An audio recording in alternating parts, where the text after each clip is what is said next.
Every morning starts the same way. Before your eyes fully open, your phone buzzes, texts, emails, notifications. You reach for it, heart already racing, and just like that, your day begins for everyone else. You're reliable, dependable, the one people lean on.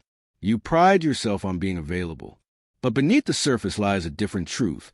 Fatigue that lingers, tension knotting your body, a persistent ache you can't shake. You smile at brunch with friends, but inside you're bracing for the exhaustion of carrying demands. You say yes, again, not out of willingness, but obligation, until yes becomes hollow, until your presence is real, but your voice disappears. The body protests headaches, restless sleep, a jaw that clenches itself awake. Yet you still call it being strong.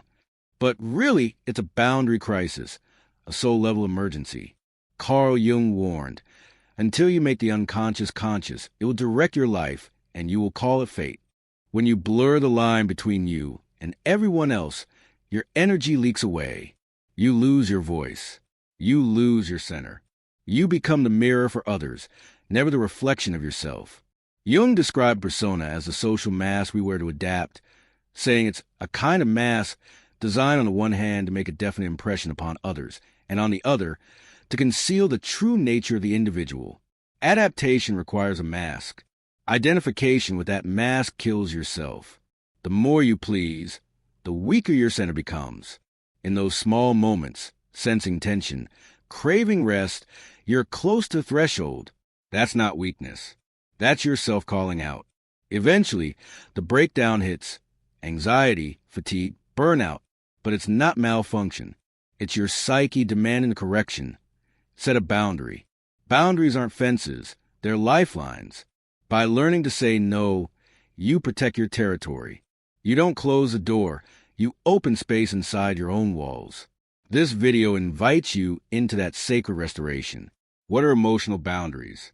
Emotionally speaking, boundaries are invisible lines that define where you end and others begin.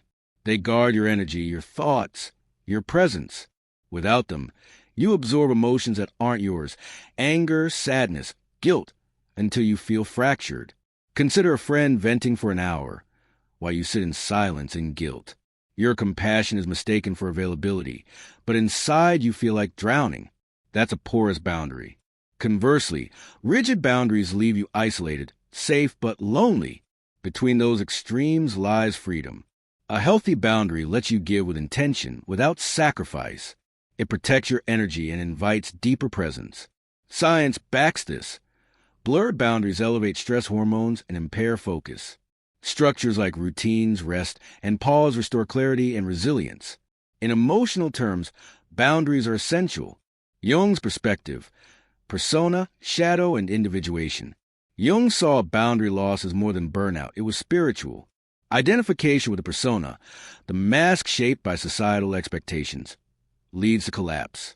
Psychology tells us a flexible persona is healthy, but when it becomes all we are, we live for others and disappear ourselves. Jung wrote, a strong ego relates to the outside world through a flexible persona, but identification with the persona inhibits psychological development. Boundary violations fuel that collapse. You please to belong. You lose your center. As the persona grows, the shadow swells beneath. Anger, guilt, resentment. Jung said, everyone carries a shadow, and the less it is embodied, the blacker and denser it is. Repression creates projection. You fault others for what you don't own in yourself. That repressed part surfaces as fatigue, irritability, mental fog, and if not addressed, leads to breakdowns. Individuation is about integrating all parts, persona, shadow, animus/animus, and self, into a coherent whole. But that demands boundaries. Without them, the persona collapses. The shadow erupts. The self gets buried. With them, you establish container space for integration. That is emotional wholeness. Boundaries feel restrictive, but that's paradoxical. Jungian practitioners call it the boundary paradox. Limits create freedom. When you set a limit, your energy remains. You become present, alive, aligned. Think of emotional boundaries like the banks of a river. They shape flow. Too porous and they flood. Too rigid and they stagnate. You need balance. Jung reminds us that extremes trigger reversal, either collapse or revolt. Balance, boundaries, anchor yourself in the middle. When you say no to another's emotional demand, you're not shutting them out. You're opening space for both of you. You give permission to receive fully without obligation. That's true presence. Setting boundaries will provoke internal resistance. That's the shadow surfacing. Jung said, the meeting with oneself is the meeting with one's own shadow. The shadow is a tight passage, a narrow door. That resistance may appear as guilt, shame, fear, voices of your internalized demands. But you don't collapse. You enforce your boundary anyway.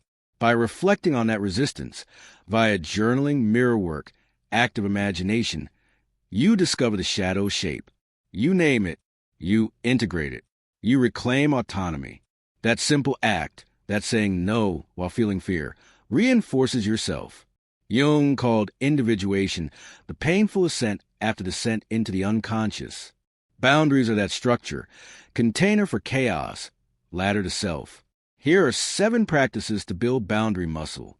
Morning journaling, a boundary check. Notice pressure, guilt, fatigue. Role play boundary statements. Mirror practice with phrases like, I can't today. Active imagination visualization. See a gate closing between you and external demands. Use scripts in real life. 3 scripts: gentle no, delay, self-prioritization. Evening log. Reflect on emotional signals, tension, how you responded. Shadow reflection. Ask, what disempowering story am I telling myself? Centering ritual. Stone or candle, affirm. I matter. I can replenish. Track over 7 days. Notice your energy, presence, and emotional clarity surface. This is boundary practice turned into self-building ritual. This journey isn't a one-time fix. It's a lifelong practice, integrating persona, shadow, and self. Boundaries weave them together each day.